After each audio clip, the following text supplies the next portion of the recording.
Hi guys! Today is a very special day because first time ko magsuot ng Thai traditional attire. At hindi lang basta-basta ha, premium style ito. May pa-makeup, pa-hairstyle, parang debut lang ng isang Thai prince, ganun. And lahat ng to ha, libre lang. Wow! Salamat sa nag-sponsor. Shoutout ko sana siya kaso ayaw niya eh. So ayan na ha, nagsimula na tayong i-transform from just woke up to anak ng hari sa Ayutthaya. Charot. Hindi ako na-inform guys. Hindi ko ina-expect na may pa-makeup pala.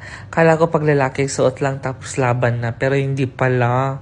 Dapat fresh, dapat photo ready. At dapat panglarawan ng museum tayo, guys. Okay, so step by step ang pagsusuot. Una, inner shirt. Kaso wala po akong inner shirt kasi ang kapal ng tela nung nung top. Ang init-init pa naman sa Thailand. Tapos itong sash, parang may power ka agad pag sinuot mo. Sobrang ganda ng details. Parang may embroidered gold, ganun. Green yung pinili ko pala sa ka-white kasi favorite color ko. Legit to, guys. Ang ganda. Ang sarap sa feeling na parang nasa historical drama ako. At syempre, nandito na tayo sa hair and makeup, guys. Ang saya ng makeup session talaga, promise.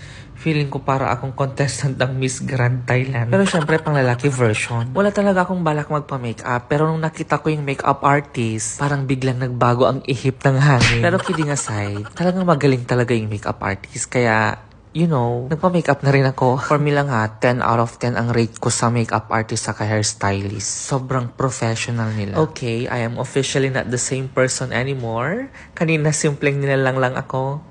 Ngayon, isa na akong princess. I mean, prince ng Thailand na nawawala sa kasaysayan. By the way, kung balak nyong i-mine si kuya makeup artist / hairstylist, taken na po siya. At kung nagbabalak kayong hingin yung line niya sa akin, sabi ko nga, taken na po siya. Pero seryoso guys ha, as a first timer na magsuot ng Thai traditional attire, sobrang ganda ng experience. It's not just about the look. May bigat ng kultura, elegance, and pride in every detail. Kahit first time ko, ang sarap sa puso kasi feeling mo connected ka sa isang kultura na sobrang rich, detailed, at elegant. So if you get the chance, subukan nyo rin. Hindi lang to costume, ito ay kwento, identity at kasaysayan ng Thailand. First time, pero definitely not the last. Kung papasuotin ulit ako nito, syempre gusto, basta libre. Yun lang, bye!